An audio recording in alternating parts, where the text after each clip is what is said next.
Bien, aujourd'hui, nous allons parler de la philosophie d'Aristote. Je vais essayer, comme je l'ai fait pour Platon, de vous donner quelques clés pour visiter le château Aristote, pour visiter ce magnifique palais qu'est la philosophie d'Aristote.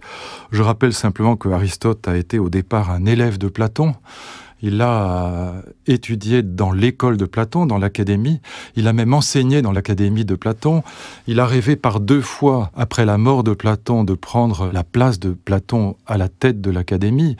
Je rappelle que l'académie a été probablement la première école, la première université. Il y avait des salles de classe, il y avait une bibliothèque, il y avait des réfectoires. Aristote voulait remplacer Platon à la tête de l'académie, mais par 2 fois, c'est un autre qu'on a choisi. Et il a créé sa propre école qui s'appelle le lycée. Et il disait toujours qu'il était l'ami de Platon, mais qu'il était encore davantage l'ami de la vérité, ce qui veut dire que quand il se séparait de son maître, et notamment, nous le verrons, sur la question de la théorie des idées, de la théorie de la connaissance, eh bien, il préférait la vérité à Platon lui-même. Et donc, c'est un disciple, si je puis dire, dissident de Platon. 4e siècle avant Jésus-Christ. Et comme j'ai essayé de vous le montrer à propos de la philosophie de Platon, je voudrais vous montrer comment la philosophie d'Aristote est, elle aussi, une reprise des grands thèmes de la mythologie grecque, mais une reprise sous une forme rationnelle, sous une forme conceptuelle. On va passer du mythe à la raison, de mythos à logos, pour parler comme les Grecs.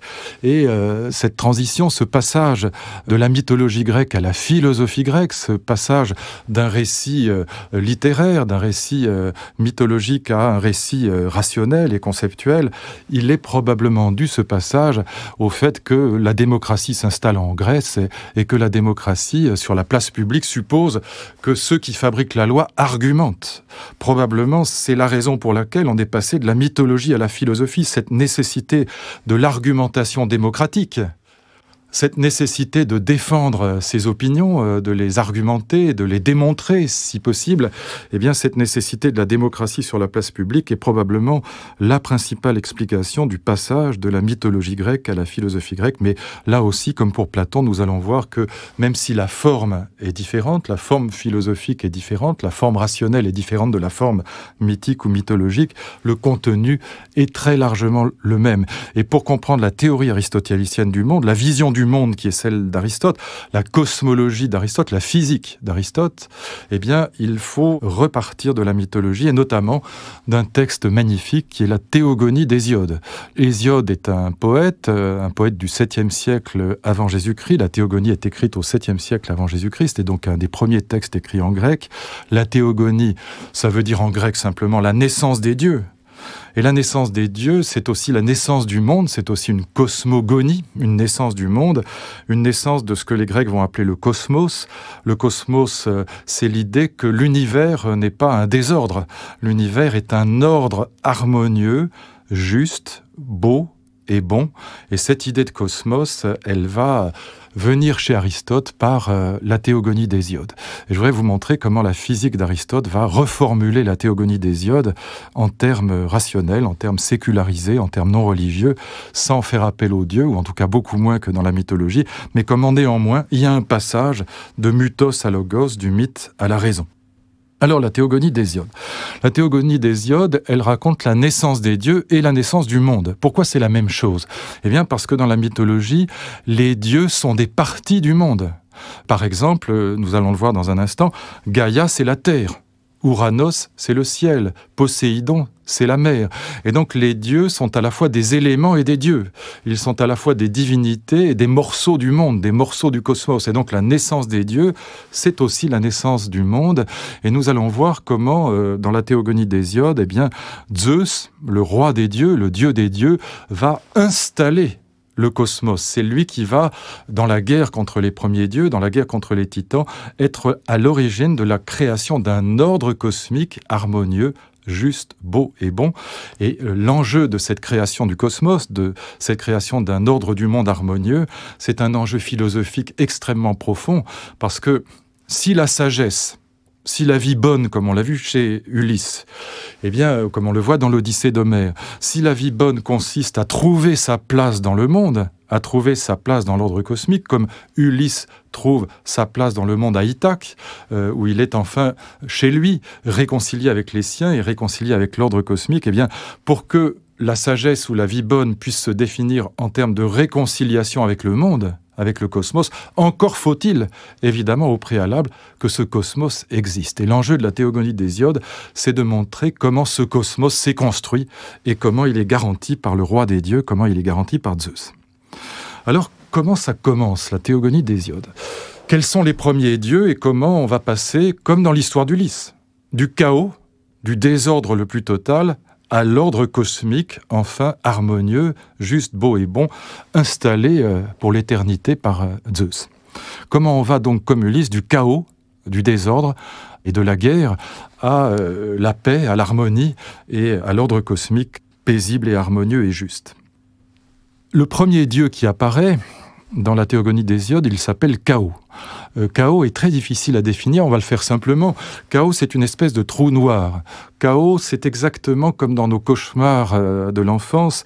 Si on tombait dans ce trou noir qui est Chaos, où tout est indistinct, il n'y a pas d'objet visible, il y a peut-être des objets, mais on ne sait même pas à quoi ils ressemblent. Tout est indéfini, tout est indistinct. C'est ce que les premiers philosophes grecs appelleront l'apeiron, l'indéfini.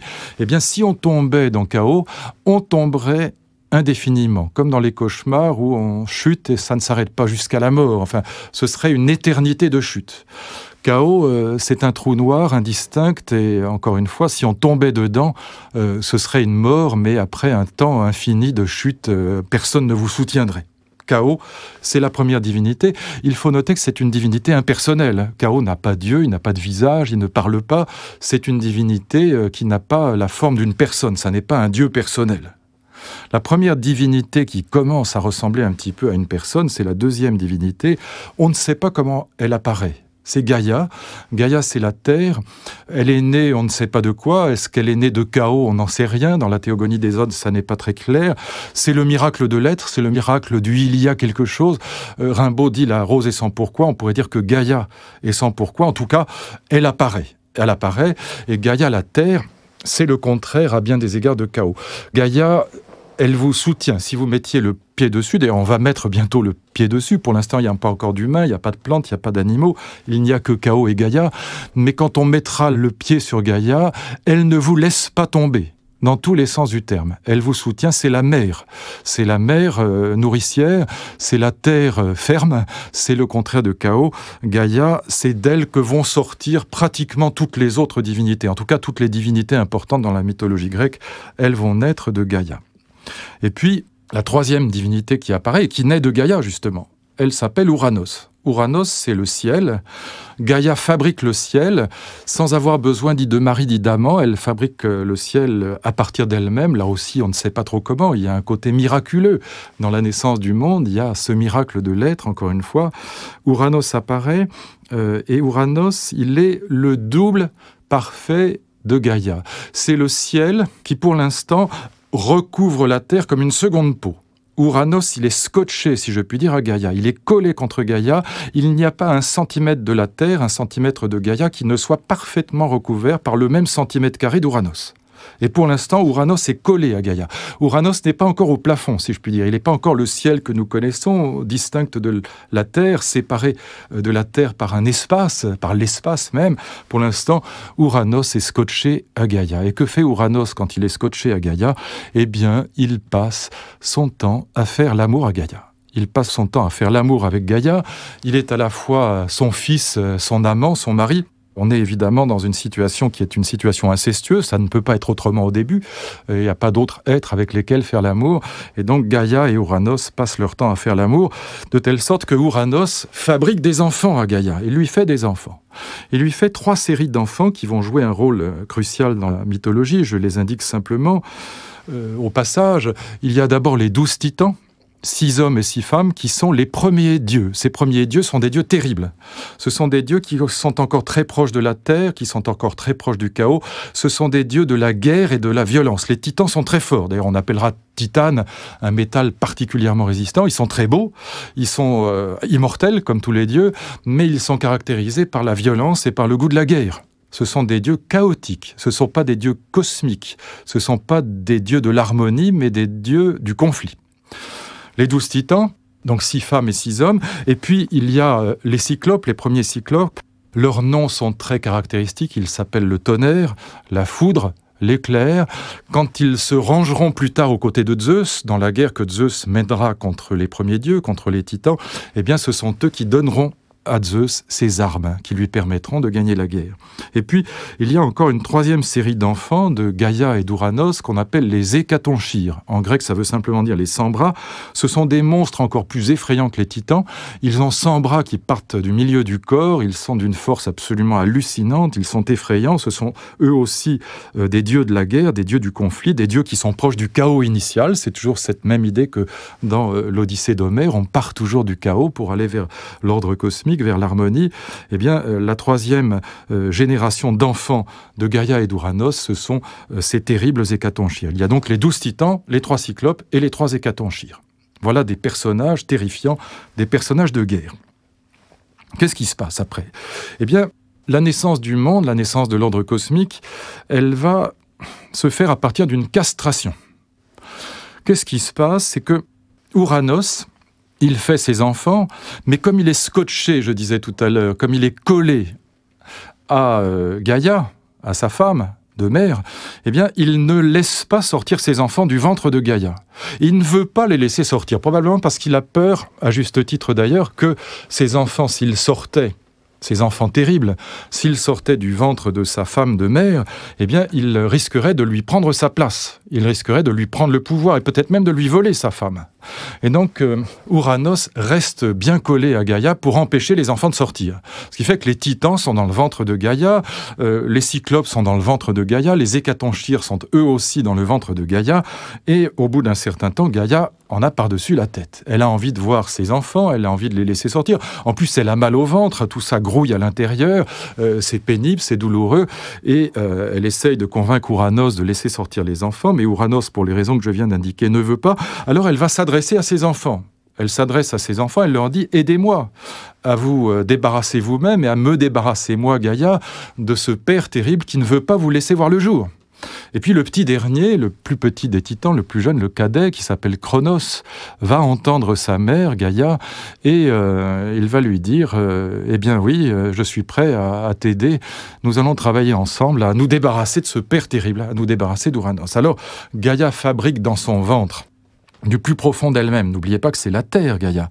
Et dans la terre, il y a des métaux en fusion. Eh bien, elle fabrique avec ces métaux en fusion une petite serpette, une serpette en métal blanc, une serpette dentelée, dit le texte d'Hésiode. Elle offre cette petite serpe à son cadet, à Cronos, et elle lui dit, voilà, quand Ouranos va revenir en moi, eh bien, tu lui couperas le sexe. Et en effet, quand Ouranos, c'est pas difficile, il passe son temps à faire l'amour avec Gaïa. Quand Ouranos plonge son sexe dans le ventre de Gaïa, eh bien, Cronos attrape le sexe de son père par la main gauche. Elle deviendra pour cette raison la sinistre. Il attrape le sexe de son père par la main gauche et de la main droite, il tranche le sexe de son père.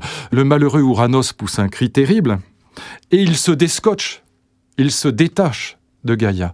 Et c'est là que le ciel va, si je puis dire, au plafond. Alors ne me demandez pas de raconter en détail ce que ça veut dire, mais en tout cas, le ciel va devenir le ciel que nous connaissons, séparé de la terre par un espace.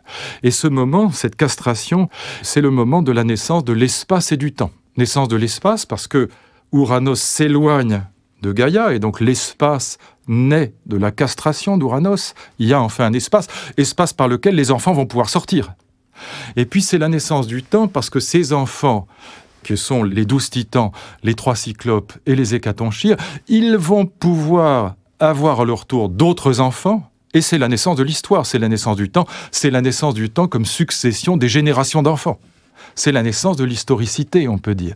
Donc la castration est à l'origine de la naissance de l'espace et du temps. Alors d'autres enfants vont naître du sang d'Ouranos, mais aussi du sperme d'Ouranos, parce qu'il y a du sperme dans son sexe. Alors Aphrodite, c'est la fille de l'écume, Aphros. Aphros, c'est le sperme d'Ouranos. Eh bien, Aphrodite, Vénus, va naître de la castration d'Ouranos. Et puis, toute une série d'autres êtres, je ne vais pas rentrer dans les détails. Il y a des géants, il y a des méliades qui sont des nymphes guerrières. Toute une série d'autres êtres vont naître de cette castration d'Ouranos. Laissons ça de côté et continuons le fil principal de l'histoire. Voyez, n'oubliez pas pourquoi je vous raconte cette histoire, c'est pour montrer comment on est passé de chaos à cosmos, du désordre total à l'harmonie du monde. Alors, Cronos, le petit dernier, eh bien, il va épouser une de ses sœurs, qui s'appelle Rhéa. Elles sont sorties du ventre, les enfants sont sortis du ventre, et donc Cronos épouse Rhéa, et il va avec Rhéa avoir à son tour des enfants. Ces enfants, pour l'essentiel, ce seront les Olympiens, la deuxième génération des dieux personnels après les titans. Eh bien, ces enfants, Cronos est bien passé pour savoir que les enfants, c'est très dangereux. Il a coupé lui-même le sexe de son père, donc il se méfie de ses propres enfants. Que fait-il pour se protéger de ses enfants? Il les avale dès qu'ils arrivent à hauteur de ses genoux, dit le texte d'Hésiode de manière assez drôle. Il avale ses enfants. Symboliquement, c'est aussi une image qui va avoir une postérité très longue. Cronos, qui s'écrit K-R-O-N-O-S, va devenir Chronos avec CH, il va devenir le dieu du temps, Saturne en latin. Pourquoi? Eh bien parce que le temps dévore ses enfants. Les jours mangent les heures mangent les minutes. Il y a là une image de la naissance du temps qui est évidemment très profonde. Je ne m'y arrête pas, mais Cronos va devenir, par cette métaphore du dieu qui avale ses enfants, il va devenir le dieu du temps qui bouffe, si je puis dire, les heures, les jours, les minutes, les secondes, les années. Il est le dieu qui se dévore lui-même d'une certaine manière. Et puis, à nouveau, les femmes vont se révolter. Rhéa, la femme de Cronos, la Titanide, eh bien, elle en a, elle aussi, assez de ne pas voir ses enfants. Après tout, elle n'est pas très heureuse que son mari dévore ses enfants dès qu'ils arrivent à la hauteur de ses genoux. Alors, elle va protéger à nouveau le petit dernier. Le petit dernier, c'est Zeus. Elle va demander à sa mère, à Gaïa, de l'aider à protéger Zeus. Gaïa va construire dans son ventre à nouveau une caverne très très protégée pour qu'on n'entende pas les cris du petit, du nourrisson. On va enfermer le petit Zeus dans cette caverne. Il va être élevé par une chèvre qui s'appelle Amalthée, dont la peau ne peut pas être trouée par les flèches. Elle va devenir, quand elle sera morte, l'égide, le bouclier de Zeus et d'Athéna. Tout ça est aussi une histoire magnifique. Je laisse de côté la corne d'abondance, c'est les cornes de la chèvre Amalthée dans lesquelles il y a la nourriture de Zeus, la nourriture des dieux, notamment l'ambroisie. Ambroisie en grec, ça veut dire simplement non mortel. Abrotoi, c'est les non mortels. L'ambroisie, c'est la nourriture de ceux qui ne sont pas mortels. Tout ça est superbe et plein de ramifications, mais je vais à l'essentiel. Zeus grandit dans cette petite caverne, élevée par la chèvre Amalthée. Il grandit, et lorsqu'il devient adulte, il est évidemment un homme magnifique, d'une puissance extraordinaire, d'une beauté extraordinaire. C'est le plus beau de tous les enfants, de tous les dieux. Eh bien, il va se révolter contre son père, Cronos, et c'est la fameuse guerre des dieux. On retrouvera ça chez Max Weber.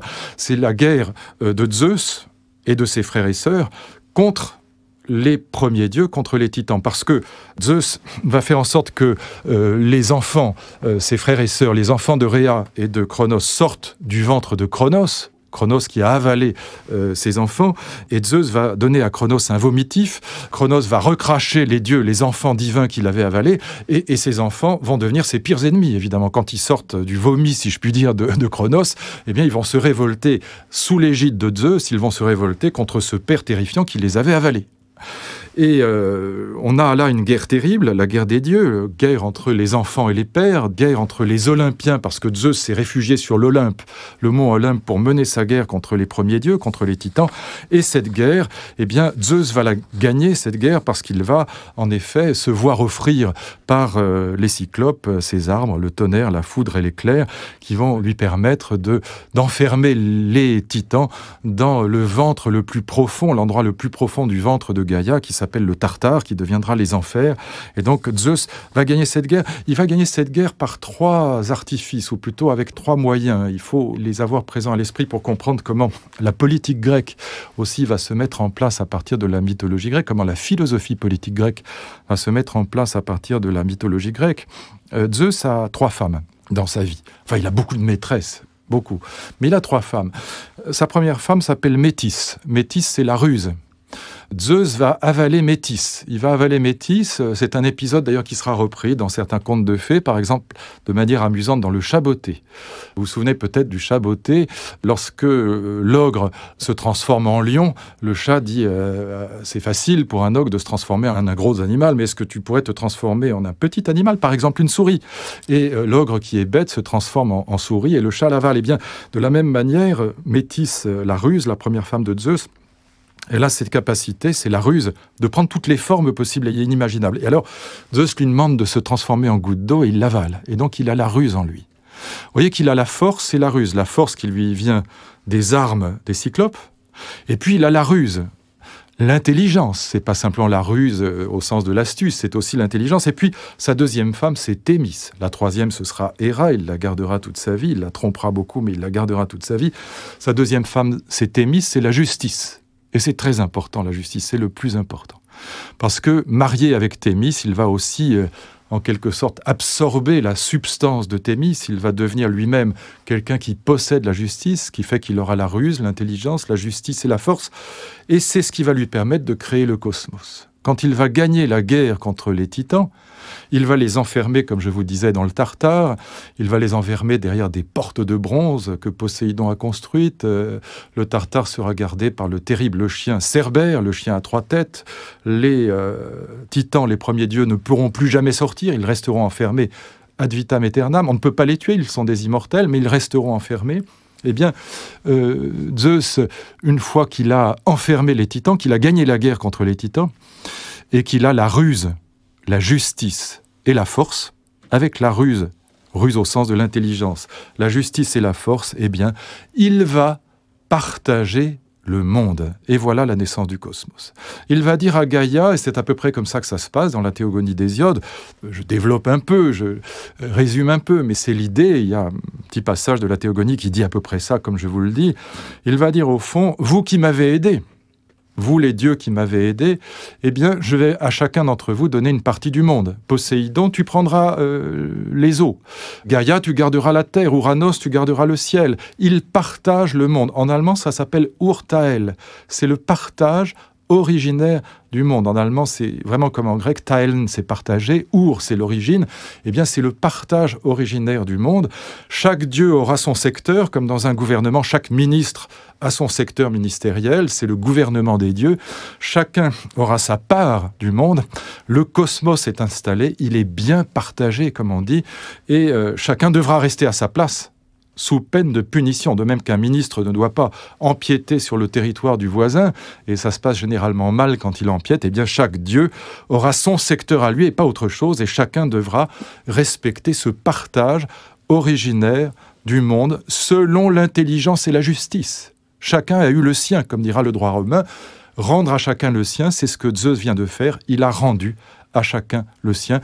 Et voilà que le monde est né, le cosmos est né, un cosmos dont vous voyez immédiatement qu'il est paisible, la guerre est finie, qu'il est harmonieux, le partage est harmonieux, il est juste, puisque ce partage, Zeus a fait en sorte, grâce à Thémis, que chacun ait ce qui lui revient, pas plus, pas moins, juste, harmonieux, et du coup, il est beau, évidemment, et il est bon, ce cosmos.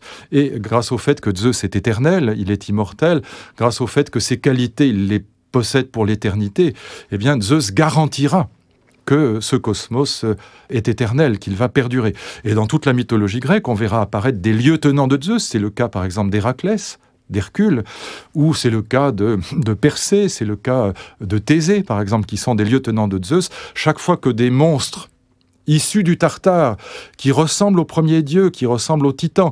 Chaque fois que des monstres pointeront le museau, si je puis dire, dans le monde, dans le cosmos bien organisé, eh bien les lieutenants de Zeus casseront la gueule, si je puis dire, aux monstres. Il n'y a pas d'autre mot. Ils feront la guerre à nouveau contre les monstres.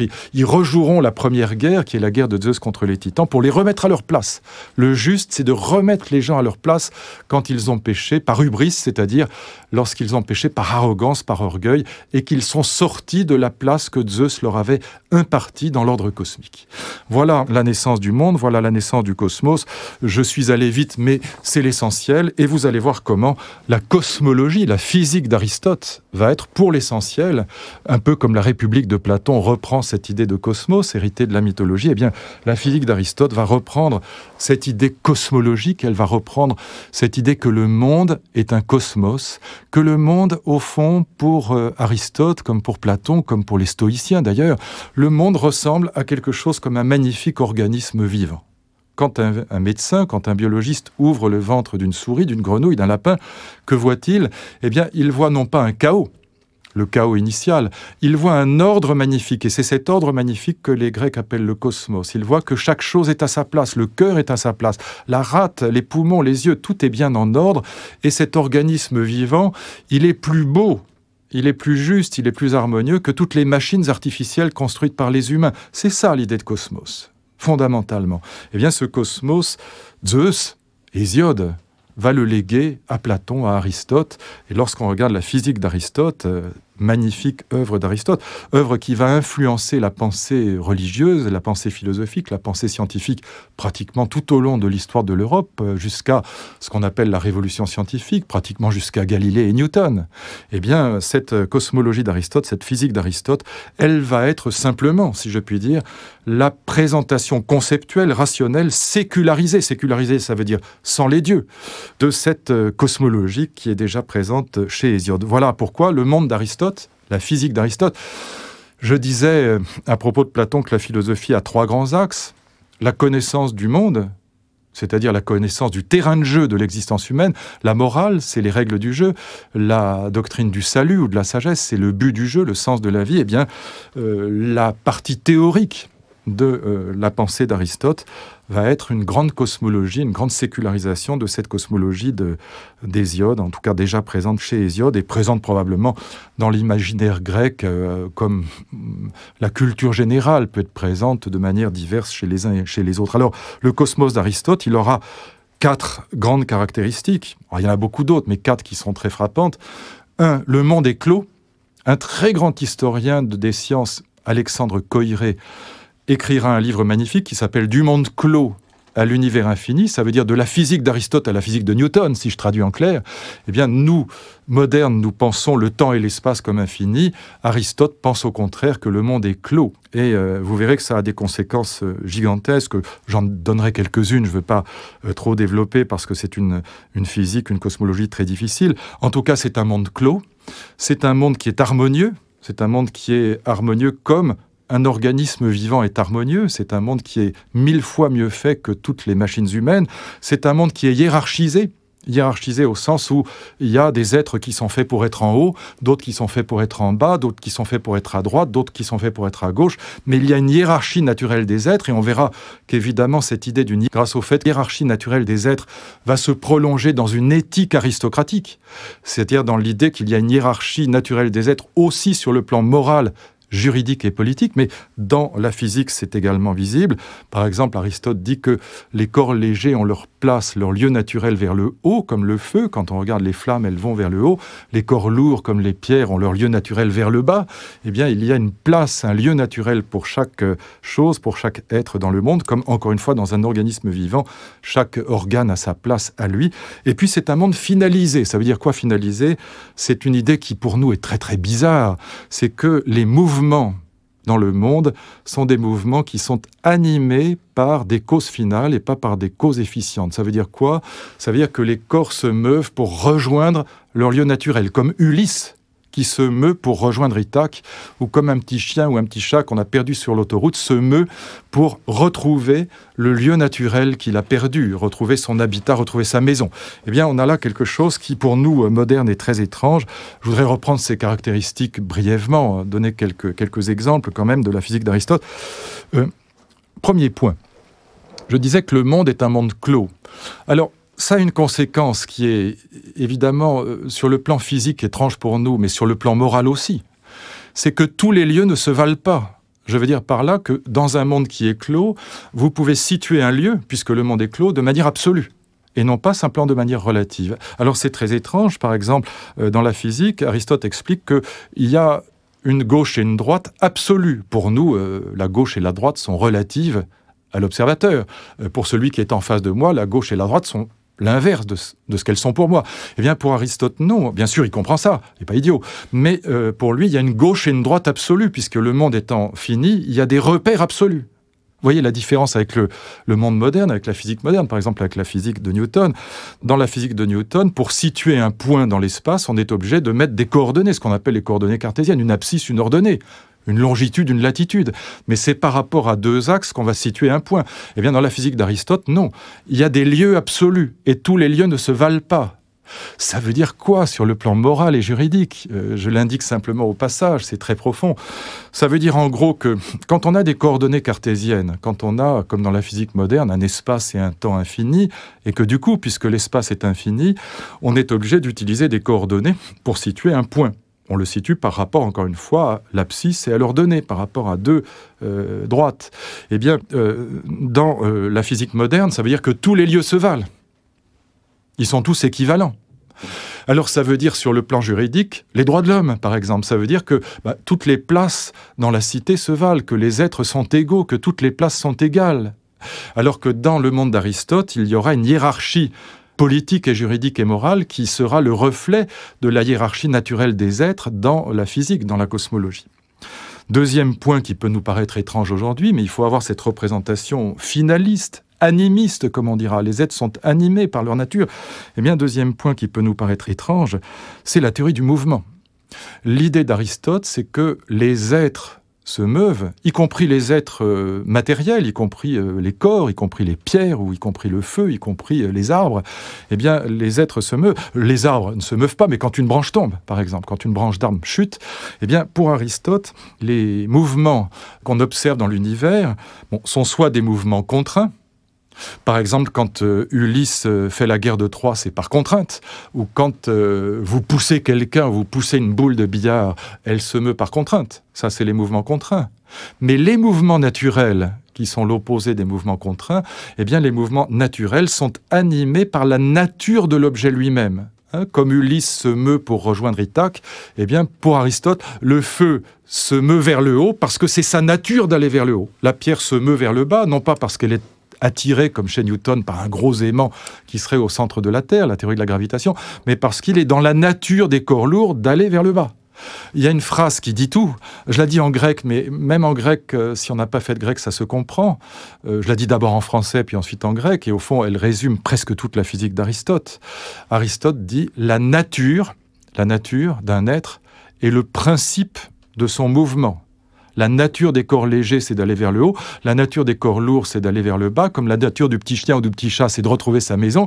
C'est l'animisme. Eh bien, il le dit en grec de la manière suivante. Physis. Physis, c'est la nature. Ça donnait le mot physique. Arché. Arché, c'est le principe. Arché comme d'un monarque.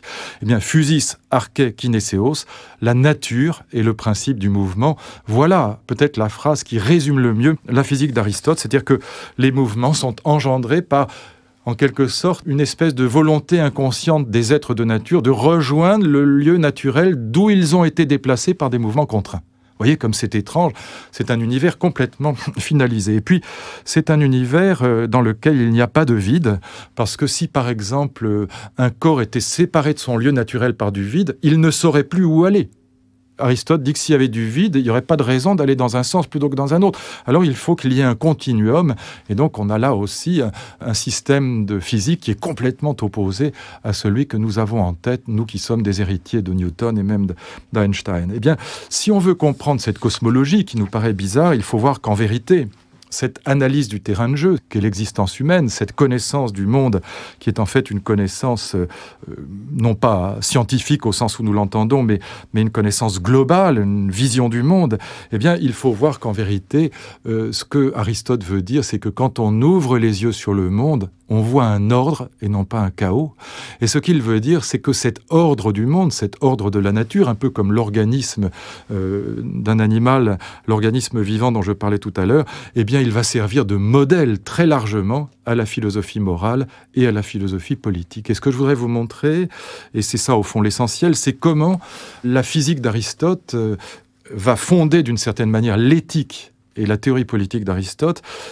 On pourrait dire que l'éthique d'Aristote ou la politique d'Aristote, eh bien, c'est un cosmologico-éthique. Ça veut dire quoi ?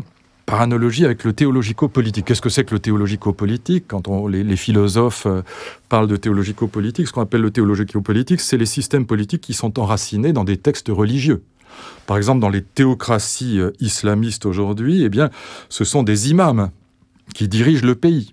Et ils dirigent le pays en s'appuyant sur des textes religieux. On est dans le théologico-politique. Si les femmes, par exemple, peuvent être répudiées, si un mari peut prendre 4 femmes, eh bien c'est parce que c'est marqué comme tel dans un texte religieux qui sert de source à la loi. Et c'est ce qu'on appelle le théologico-politique ou le théologico-éthique. Pour nous, républicains modernes, la loi est enracinée dans la volonté générale des humains réunis dans le Parlement. Eh bien, dans une théocratie, la loi, elle s'enracine dans des textes religieux. Eh bien, on pourrait dire que, par analogie avec le théologico-éthique, l'éthique d'Aristote, c'est le cosmologico-éthique, c'est-à-dire que l'éthique d'Aristote, la vision morale et politique du monde, va s'enraciner dans cette vision d'un ordre du monde, d'une cosmologie qui est héritée, en effet, de la théogonie d'Hésiode et de l'Odyssée d'Homère. Alors, je viens tout de suite à l'éthique parce que ce sera beaucoup plus éclairant. La physique est très compliquée, il faudrait introduire d'autres concepts pour rentrer dans les détails et ce serait fastidieux et trop difficile pour l'ambition de cette petite leçon modeste sur Aristote. Prenons tout de suite la philosophie morale, la philosophie politique d'Aristote. Rentrons tout de suite dans le cœur de cette philosophie morale qui est exposée pour l'essentiel par Aristote dans son grand livre de morale qui s'appelle l'Éthique à Nicomaque. Nicomaque, c'est simplement le nom de son père, mais aussi le nom de son fils. Il écrit cette morale pour son fils, pour léguer quelque chose à son fils. Et cette philosophie morale, qui est une philosophie aristocratique, elle va reposer sur 4 piliers fondamentaux, et c'est eux que je vais vous raconter maintenant. Et là, ça vous permettra de comprendre vraiment la pensée d'Aristote, d'aller au cœur de cette pensée, même si je laisse les détails de côté. Le premier pilier, le premier trait caractéristique de la morale aristocratique qui est celle d'Aristote, cette morale cosmologique qui est celle d'Aristote, le premier trait caractéristique, c'est justement l'idée qu'il existe une hiérarchie naturelle des êtres. De même que le feu est fait pour aller en haut, de même que la pierre est faite pour aller vers le bas, eh bien, il y a des êtres qui sont par nature faits pour être en haut de la cité, pour avoir le pouvoir, pour avoir les lumières, on dirait aujourd'hui, et puis il y a des êtres qui sont faits par nature, les esclaves, pour être en bas de la cité. Et il y a entre ces deux catégories d'êtres, ceux qui sont tout à fait en haut, les souverains, et puis ceux qui sont tout à fait en bas, les esclaves, eh bien il y a comme dans la nature, toute une hiérarchie des êtres. Les humains sont au-dessus des animaux, les animaux au-dessus des plantes, etc., etc. Il y a une hiérarchie magnifique qui forme un ordre harmonieux, juste, beau et bon, qui s'appelle le cosmos. Eh bien, la cité est juste, non pas du tout comme pour nous, démocrates, républicains modernes. La cité n'est pas juste quand elle répond à la volonté générale, pour parler comme Rousseau, à la volonté, par exemple, d'une majorité qui s'exprimerait dans des élections. Mais la cité est juste, on n'est pas du tout dans un monde démocratique, la cité est juste quand elle limite le mieux possible cet ordre cosmologique, cet ordre hiérarchisé naturellement du monde. Et voilà pourquoi, comme chez Platon, Aristote va légitimer, va justifier l'esclavage par nature. Et je voudrais vous citer le texte de la politique, parce qu'il est vraiment très impressionnant pour nous aujourd'hui, le texte de la politique d'Aristote, dans lequel Aristote légitime l'esclavage par nature. Quand on dit l'esclavage par nature, il faut que vous ayez bien en tête l'idée qu'il y a 2 formes d'esclavage. Il y a l'esclavage par la guerre, et puis l'esclavage par nature. L'esclavage par la guerre, c'est quoi? Quand on a gagné la guerre, on peut transformer l'ennemi qu'on a vaincu en esclave. Mais il peut arriver que l'ennemi qu'on a vaincu soit un roi qu'on transforme en esclave. Par exemple, Épictète, le grand philosophe stoïcien, sera esclave parce qu'il a perdu la guerre, parce qu'il a été réduit en esclavage. Mais il y a des esclaves par nature. Ceux qui sont esclaves par nature, eh bien, ce sont ceux dont la nature, comme les corps lourds, est d'être en bas de la société. Et quand vous regardez le texte d'Aristote, alors c'est un texte que les aristotélisants n'aiment pas beaucoup, parce que, vu d'aujourd'hui, ça fait très mauvais effet. Et vous allez voir pourquoi. Mais c'est un texte qui est parfaitement caractéristique de cette vision aristocratique du monde. Il ne faut pas zapper ce texte, il ne faut pas le cacher, il faut essayer de le comprendre. Et quand on essaye de le comprendre, il est extrêmement intéressant et même très profond, philosophiquement, même si, évidemment, il est pour nous, encore une fois, pour nous modernes, pour nous démocrates, il est, au sens propre du terme, répugnant. Mais c'est un texte extrêmement profond et qui est tout à fait caractéristique de la pensée morale, non seulement d'Aristote, mais au fond, de toute la pensée morale, pratiquement jusqu'à la Révolution française. Tout le régime féodal sera inspiré par cette éthique aristocratique. Que dit Aristote? Je vous lis le texte, et je le commente en le lisant lentement. Il commence par une question. Y a-t-il quelque être pour lequel il soit préférable et juste d'être esclave, ou au contraire n'en est-il rien? Et l'esclavage est-il toujours contre nature? Donc Aristote se pose la question. Après tout, on pourrait dire que l'esclavage est mauvais. Réduire des êtres en esclavage, c'est ignoble. Il se pose donc la question. On voit que la question est présente. Ça ne va pas de soi. Et du coup, il va répondre en termes de justice. C'est ça qui est pour nous fascinant. C'est-à-dire qu'il va justifier, à proprement parler, l'esclavage. Que dit-il? Voilà ce que nous avons maintenant à examiner. La réponse n'est pas difficile. Le raisonnement nous le montre en même temps que les faits nous l'enseignent. L'autorité et la subordination sont non seulement des choses nécessaires, mais encore des choses utiles. Et c'est immédiatement après la naissance qu'une séparation s'établit entre certaines réalités, les unes étant destinées au commandement et les autres à l'obéissance. Voyez ce que veut dire le passage, c'est immédiatement après la naissance. On est dans le monde aristocratique, il y a des gens qui sont bien doués, bien nés, et des gens qui sont mal doués, mal nés, et c'est dès le départ. On est dans le monde aristocratique. C'est une dotation initiale, si je puis dire. On dirait presque aujourd'hui génétique. C'est ça le principe aristocratique. Il y a des aristocrates par nature et il y a des esclaves par nature. Et il continue. Les animaux domestiques sont d'un naturel meilleur que les animaux sauvages et il est toujours plus expédient pour eux d'être gouvernés par l'homme car leur conservation se trouve ainsi assurée. Jusque-là, ça va à peu près. De même, dans les rapports du mâle et de la femelle, le mâle est par nature supérieur et la femelle inférieure. Et le premier est l'élément dominateur et la seconde est l'élément subordonné. C'est nécessairement la même règle qu'il convient d'appliquer à l'ensemble de l'espèce humaine. Par suite, quand les hommes diffèrent entre eux, autant qu'une âme diffère d'un corps et un homme d'une bête brute, et cette condition inférieure est celle de ceux chez qui tout travail consiste dans l'emploi de la force corporelle, et c'est là d'ailleurs le meilleur parti qu'on peut tirer d'eux, eh bien ceux-là sont par nature des esclaves pour qui il est préférable de subir l'autorité du maître. Est en effet esclave par nature celui qui est apte à être la chose d'un autre, et c'est pourquoi il l'est en fait, et qui a la raison en partage dans la mesure où elle est impliquée dans la sensation, mais sans la posséder pleinement. L'esclave a la raison, contrairement aux bêtes, mais il a une raison qui est encore sensible. C'est pas une raison rationnelle, si je puis dire. Comme la femme est inférieure à l'homme, l'esclave est inférieur à l'homme libre. Il est donc des cas où, par nature, certains hommes sont libres et d'autres esclaves. Et pour ces derniers, demeurer dans l'esclavage est à la fois bienfaisant et juste.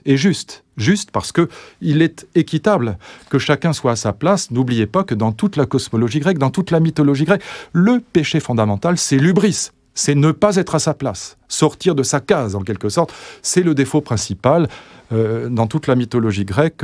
Les héros sont là pour remettre les gens à leur place quand ils en sont sortis, exactement comme dans le droit romain. Rendre à chacun le sien, remettre chacun à sa place sera la formule canonique, si je puis dire, fondamentale. Eh bien, vous voyez qu'évidemment sur le plan politique, ce cosmologico-éthique, cette idée d'une hiérarchie naturelle des êtres que la cité doit imiter, pour nous la cité doit combattre les inégalités naturelles, c'est ça la démocratie. Pour Aristote, elle doit au contraire limiter, enfin en admettant que ces inégalités existent. Pour nous, nous avons l'idée qu'il faut protéger les plus faibles, par exemple, contre les plus forts. Eh bien au contraire, dans la vision aristocratique, il est normal que chacun soit à sa place, et on a une hiérarchie de la cité qui doit imiter la hiérarchie cosmique, la hiérarchie que dégage la physique. Mais voyez que ce qui est pour nous insupportable, il faut bien le dire, au regard du féminisme, au regard de la démocratie, d'aujourd'hui, conserve une signification dans des domaines qui sont extérieurs à la morale et à la politique. L'éthique aristocratique d'Aristote va conserver, par exemple, une signification très profonde et très juste dans le domaine des arts et dans le domaine des sports. Rien n'est plus aristocratique que le classement ATP au tennis, par exemple. Et là, nous trouvons très juste que les meilleurs soient en haut et les mauvais en bas.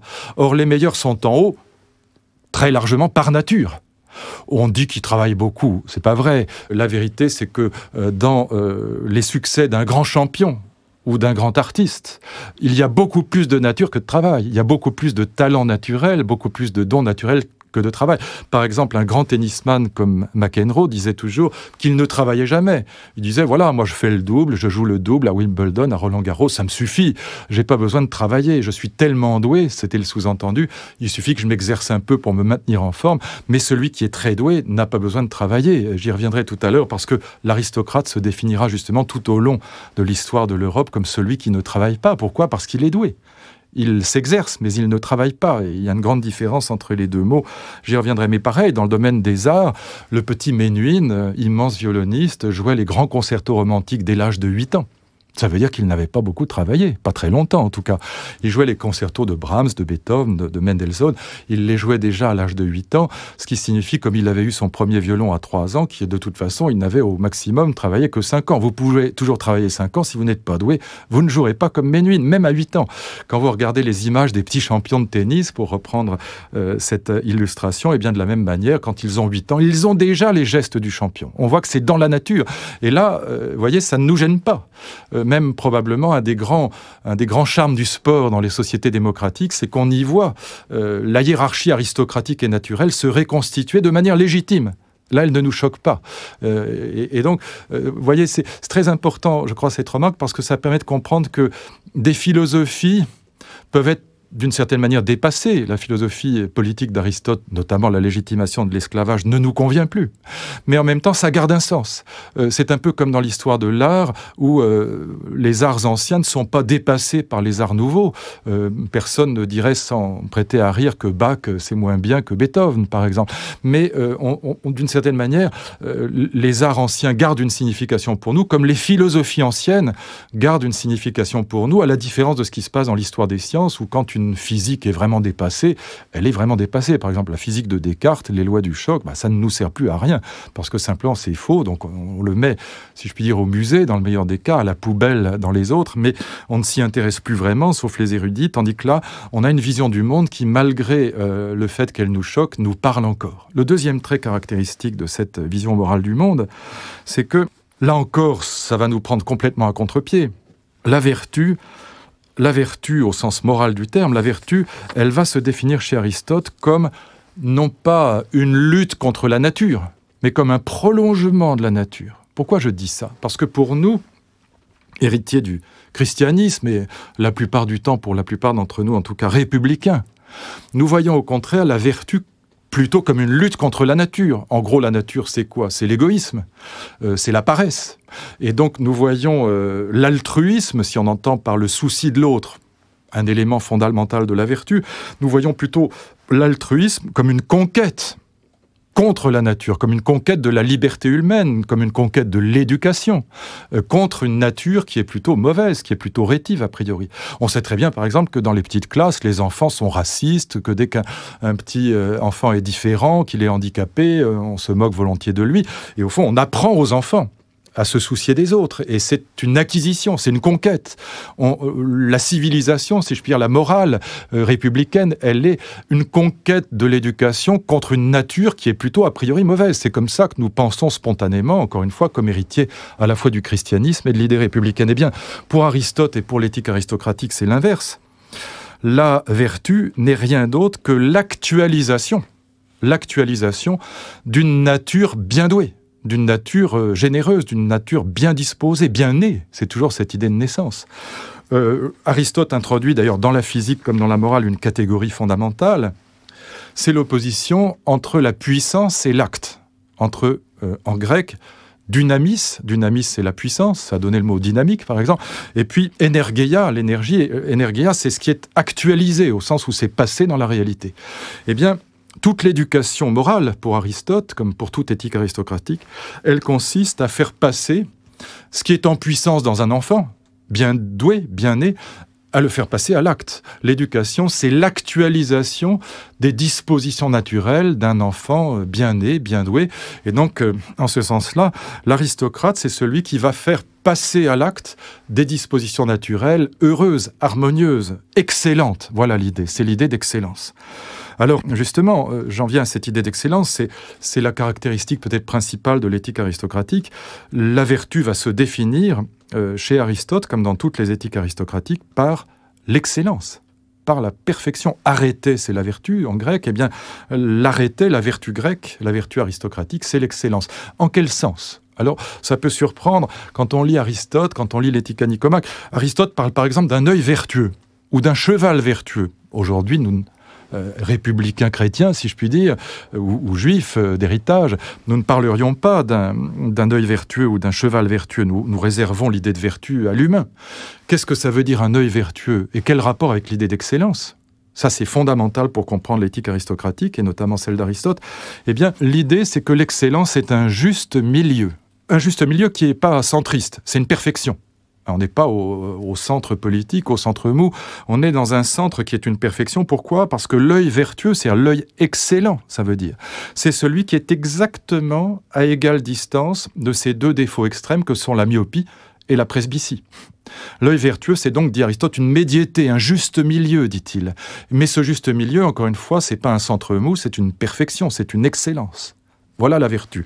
Et de même, le cheval vertueux, c'est celui qui porte son cavalier, qui n'est ni téméraire ni lâche. Le courage, pour le cheval comme pour l'homme, eh bien, c'est à égale distance entre la témérité, le cheval trop fougueux, et puis la lâcheté, le cheval qui recule devant l'obstacle. Eh bien, on a là cette idée, encore une fois, que la vertu, c'est une excellence, mais que cette excellence est un juste milieu. Et que cette excellence, eh bien, il faut l'actualiser chez l'être excellent qu'est l'aristocrate, en faisant passer ce qui est en puissance à l'acte. Alors, la troisième caractéristique, c'est que du coup, et ça c'est vraiment toute l'opposition avec la morale républicaine et la morale kantienne, par exemple, c'est que du coup, les fins morales, c'est-à-dire les objectifs que nous devons nous proposer pour agir moralement, je parle simplement, les objectifs de la morale, qu'est-ce que je dois faire, hein? Eh bien, les fins morales n'apparaissent pas dans l'éthique aristocratique sous la forme d'un idéal qui serait opposé à la réalité.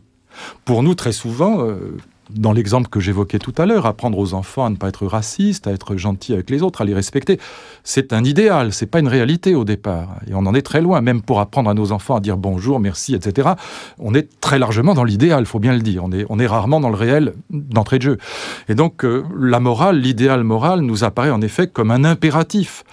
Pour parler comme les philosophes, l'idéal moral apparaît comme un devoir-être, et pas comme un être. Comme une réalité idéale et pas comme une réalité actuelle. Au contraire, dans la morale aristocratique d'Aristote, les fins morales, les objectifs moraux sont, je reprends une formule d'un philosophe qui est mort il y a quelques années, qui s'appelait Hans Jonas, qui était un grand disciple d'Aristote à sa manière, eh bien il disait, dans l'éthique aristotélicienne, comme dans l'écologie contemporaine, c'était un philosophe de l'écologie, eh bien les fins sont domiciliés dans la nature. Ça veut dire quoi? Eh bien, ça veut dire que les fins que nous devons nous proposer de poursuivre, elles sont inscrites dans la nature de chaque être. Qu'est-ce que c'est que la morale aristocratique? Qu'est-ce que c'est que la morale d'Aristote? Eh bien, sa première interrogation, c'est de se demander quelle est la finalité de chaque être. De même que la finalité du feu, c'est d'aller vers le haut, de même que la finalité des pierres, des cailloux, c'est d'aller vers le bas, c'est leur mouvement naturel, eh bien, quelle est la fonction propre de l'homme? Quelle est la finalité de l'homme? Quelle est sa différence spécifique? Quel est son ergon propre, dit Aristote, sa fonction propre? Voyez, quelle est sa finalité propre? Voilà ce qu'on doit chercher pour répondre à la question de la morale, c'est-à-dire à la question du souverain bien. Qu'est-ce que je dois faire? La question de la vie bonne, à nouveau. Qu'est-ce que je dois faire? Eh bien, pour savoir ce que je dois faire, il faut déterminer quelle est la fonction propre de l'homme. Alors, ça se trouve dans l'éthique à Nicomaque.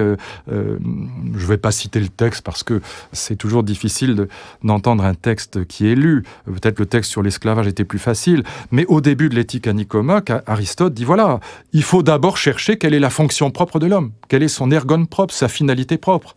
Et il serait, dit-il, assez étrange qu'il n'y ait pas une fonction particulière à l'homme. Il y a, par exemple, la fonction du cordonnier, c'est de fabriquer des chaussures, la fonction du flûtiste, c'est de jouer de la flûte. Eh bien, il y a une fonction de l'homme en général, il faut la trouver.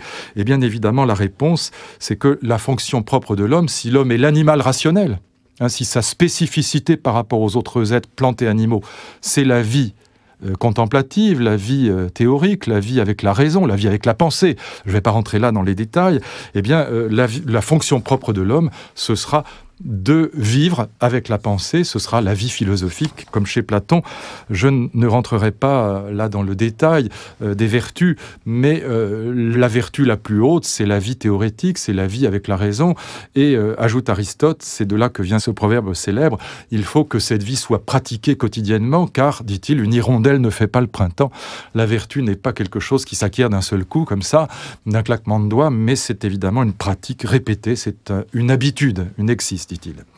Et puis la quatrième caractéristique, et j'en aurais presque terminé, en tout cas avec cette morale aristotélicienne, la quatrième caractéristique, et j'y reviens, mais je voudrais développer cette idée car elle est fondamentale, c'est que l'aristocrate ne travaille pas.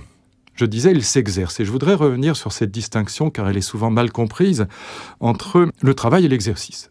Souvent, quand on regarde des sportifs, ils disent « Oh, mais je travaille beaucoup » et ils essayent de se donner un air méritant, comme on dit, par le fait qu'ils travaillent énormément. Oh là là, ils s'entraînent, c'est fou ce que c'est fatigant. Et d'ailleurs, c'est vrai, ils se fatiguent sûrement beaucoup.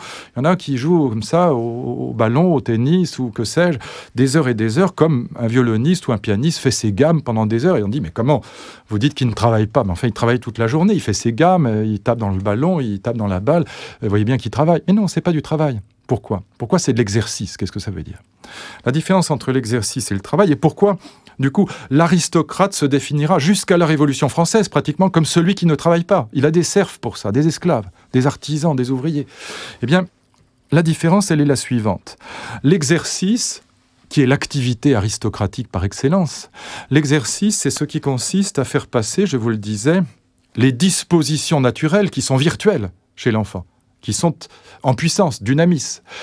C'est les faire passer à l'acte. L'exercice sert à actualiser des dispositions naturelles bien douées, bien nées.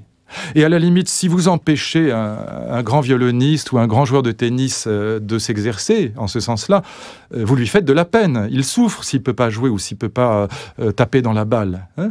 Et donc, l'exercice consiste à actualiser des dispositions naturelles excellentes, vertueuses au sens grec. Alors que le travail, c'est tout l'inverse. Le travail, il consiste, c'est laborieux le travail, on le sait. Laborieux, ça veut dire quoi? Pénible. Tripalium, étymologie du mot travail, c'est un instrument de torture.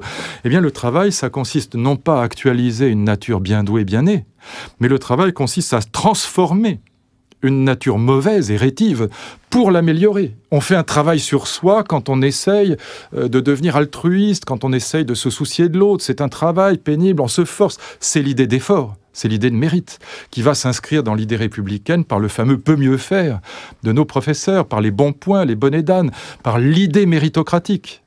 Que veut dire le peut mieux faire des hussards de la République? C'est l'opposé absolu de la morale d'Aristote. C'est l'idée que le hussard de la République, l'instituteur, préfère à la limite un élève peu doué, mais travailleur, méritant, on va lui donner un bon point, à un élève qui, comme on dit, a des facilités.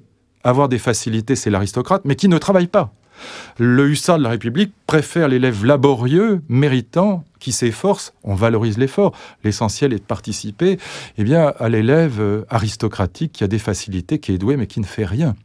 Et là, on voit à quel point le travail et l'exercice sont choses différentes. Le travail pour l'élève laborieux est une souffrance.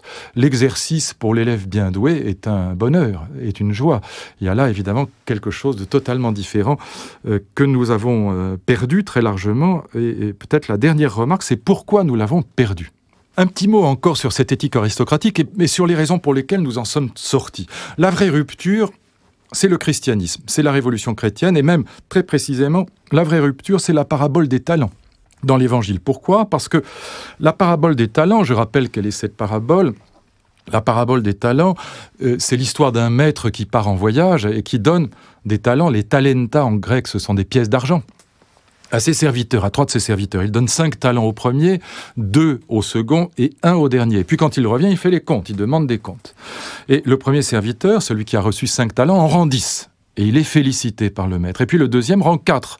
Il est félicité par le maître dans les mêmes termes. Il a fait progresser les choses de la même manière. Et puis le dernier serviteur rend 1 talent. Il a eu peur, dit le texte de l'Évangile. Très intéressant, c'est la peur qui l'a paralysé. Et il a enterré le talent, la pièce d'argent, et il la rend au maître intacte. Et le maître le chasse, l'insulte et le chasse de son royaume. Eh bien, on a là quelque chose qui est très profond, qui est la rupture avec le monde aristocratique. Pourquoi ? Parce que cette parabole des talents, elle signifie contre la morale d'Aristote. Elle signifie que la dignité d'un être ne dépend pas de la quantité qu'il a reçue au départ, la quantité de talents. Et c'est-à-dire à partir de la parabole des talents que le mot talent va désigner non plus les pièces d'argent, parce que c'est une métaphore, mais les dons naturels.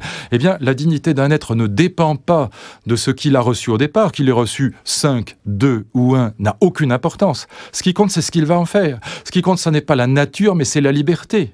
Au début de son grand livre de morale, Les fondements de la métaphysique des mœurs, Kant reprend l'argumentation chrétienne sous la forme suivante. Il dit, voilà, la preuve que les dons naturels n'ont aucune valeur intrinsèque sur le plan moral, c'est que tous les dons naturels, l'intelligence, la beauté, la force, peuvent être mis indifféremment au service du mal comme au service du bien. Donc ce qui compte moralement, c'est ce qu'on va en faire. Ce n'est pas les talents eux-mêmes. Les talents sont admirables, évidemment, mais ils n'ont rien de moral. Ce qui est moral, c'est ce qu'on fait de ce qu'on a reçu. Et de point de vue chrétien, un petit trisomique 21 a la même valeur morale, et d'ailleurs dans notre droit républicain, c'est vrai, il a la même valeur morale qu'un génie comme Aristote. Et donc on a là quelque chose qui va légitimer le travail dans la tradition chrétienne. Là où l'aristocrate ne travaille pas, Les premiers lettrés, c'est-à-dire ceux qui parlent le latin et le grec ou qui le lisent, à travailler, ce sont les moines. Dans les monastères, on va se mettre à travailler pour être fidèle à la parabole des talents, parce qu'on a cette idée que sur le plan moral, le travail est une vertu d'une certaine manière. Transformer la nature, la sienne comme celle qui est au dehors, eh bien, c'est une activité vertueuse, c'est une activité qui nous rend plus dignes, et ça nous vaudra évidemment dans l'histoire de l'Europe des inventions magnifiques, le champagne, la chartreuse, le cointreau, les confidois, les conserves, toutes sortes de choses magnifiques qui viennent du fait que les moines sont obligés de travailler. Ils ne peuvent pas rester simplement dans la méditation. L'aristocrate contemple, il médite, il fait la guerre, il rit pas, il joue, il fait mille choses, mais il ne travaille pas. Le moine, lui, va être le premier à travailler. Il y a là une révolution démocratique que l'idée républicaine reprendra avec ses fameux bons points, peut mieux faire, bonne et d'âne. Au fond, l'école républicaine sera une sécularisation de l'idée chrétienne. Nous y reviendrons quand nous parlerons du christianisme, quand nous parlerons aussi de la naissance de la République. Mais pour terminer cette petite leçon, pardon d'employer le mot ancien, mais je l'aime bien, cette petite leçon sur Aristote, deux remarques sur des aspects complémentaires sur le plan de la théorie de la connaissance et sur la question du salut, sur la question de la vie bonne, sur la question de la finalité de toute la philosophie. La première remarque, c'est, je vous le disais en commençant, à propos de cette phrase d'Aristote qui dit qu'il est l'ami de Platon, mais plus encore de la vérité, ce qui veut dire qu'il est un dissident par rapport à Platon et qu'il s'est séparé de Platon sur un point très important. Et je crois que c'est important de l'avoir à présent à l'esprit parce qu'il y a une postérité gigantesque dans toute l'histoire de la philosophie, c'est la question de la théorie des idées. Au fond, à partir de Platon, et notamment à partir d'un dialogue de Platon qui s'appelle le Parménide, il y a deux questions qui vont se poser sur les idées platoniciennes, sur cette fameuse théorie des idées. Et les deux questions vont parcourir toute l'histoire de la philosophie, et Aristote, sur ce point-là, va se distinguer de son maître Platon. La première question, c'est un grand débat, c'est la question de savoir si les idées ont une existence propre. Est-ce qu'il existe une espèce de ciel des idées, une espèce de cosmos des idées, dans lequel les idées, bien qu'idéales évidemment, auraient malgré tout une réalité certes idéale, mais une réalité quand même, au fond comme une espèce de structure qui, bien que seulement accessible par la pensée, aurait tout de même une réalité structurelle forte. Pour dire les choses très simplement, prenons l'idée de triangle, disons en tout cas dans la géométrie euclidienne, la somme des angles d'un triangle à 180 degrés, ou l'idée que la ligne droite est le plus court chemin d'un point à un autre, eh bien ces idées-là nous apparaissent, ces idées mathématiques en l'occurrence, nous apparaissent avec une telle force de contrainte, de persuasion, si vous voulez, avec une telle force de vérité, qu'on a le sentiment qu'il y a une cohérence des idées et un monde des idées. Il y a eu un très grand débat passionnant il y a quelques années entre un des grands mathématiciens français qui s'appelle Alain Cohn, qui a eu la médaille Fields, c'est-à-dire l'équivalent du prix Nobel de mathématiques, et puis un de nos grands biologistes qui s'appelle Jean-Pierre Changeux. Et Alain Cohn, comme mathématicien, disait « Mais moi, je suis platonicien, c'était une évidence pour moi, en travaillant sur les idées mathématiques, qu'il y a un ciel des idées, qu'il y a un cosmos des idées, que Platon a raison, qu'il y a une logique propre des idées. » Et même si elle n'est pas palpable par l'essence, elle est palpable par la pensée. Et Changeux disait au contraire, en matérialiste, un peu comme Marx, mais du point de vue de la biologie, mais non.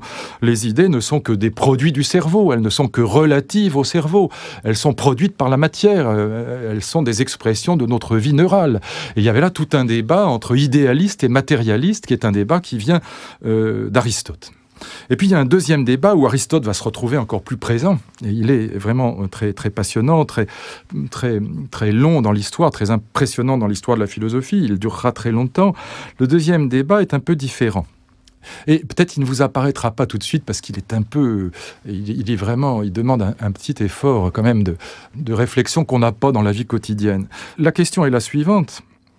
Et elle viendra notamment d'Aristote, mais elle sera reprise par les grands empiristes, notamment par David Hume et par Berkeley. L'idée est la suivante, c'est que, en admettant même que ces idées générales existent, par exemple l'idée de triangle, l'idée de cercle, etc., les idées mathématiques, prenons simplement celle-là pour l'instant, eh bien de toute façon, je ne peux pas me les représenter sans les particulariser.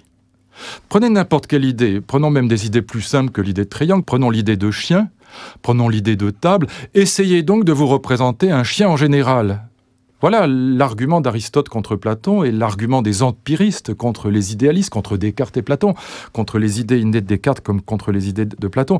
Essayez donc de vous représenter un chien en général. Essayez, allez-y. Chaque fois que vous vous représenterez un chien, vous vous représenterez un caniche, un épagnol, un teckel, ce que vous voudrez. Mais il aura une couleur, une forme, une race particulière. Pareil pour une table, pareil pour un triangle. Votre triangle, il sera isocèle, il sera rectangle, il aura telle taille. Mais chaque fois que vous essaierez de mettre dans votre tête, concrètement, une idée générale, elle aura deux caractéristiques qui contredisent la notion même d'idée générale. Eh bien, cette idée, elle deviendra à la fois particulière, avec une forme, une couleur, une taille particulière, elle deviendra particulière, mais en même temps, elle deviendra temporelle, parce qu'elle sera située dans le temps de votre conscience. D'où ce qu'on va appeler le nominalisme. Ça veut dire quoi le nominalisme, notamment chez les grands empiristes ou les grands sensualistes, comme Hume, comme Berkeley, comme Condillac. Eh bien, c'est l'idée que les idées générales ne sont que des noms vides. Ce sont des noms, mais il n'y a rien dessous.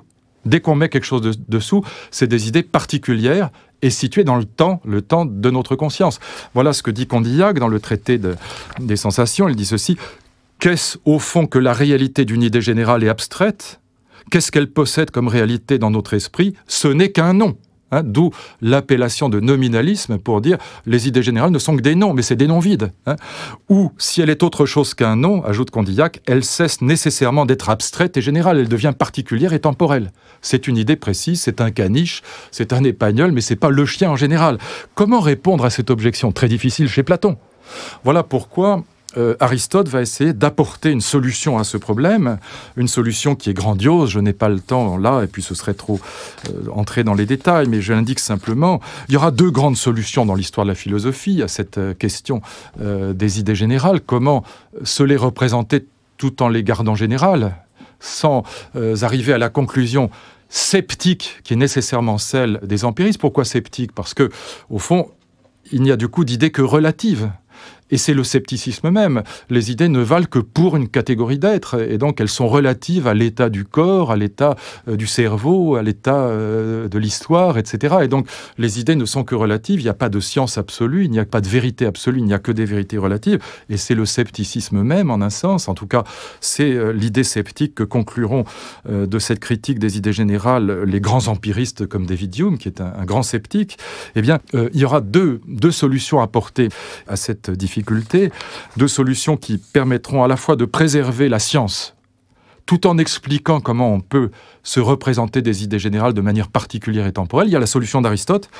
L'idée d'Aristote, la solution d'Aristote, c'est que dans tout être, il y a deux aspects. Dans tout objet et dans tout être, il y a deux aspects.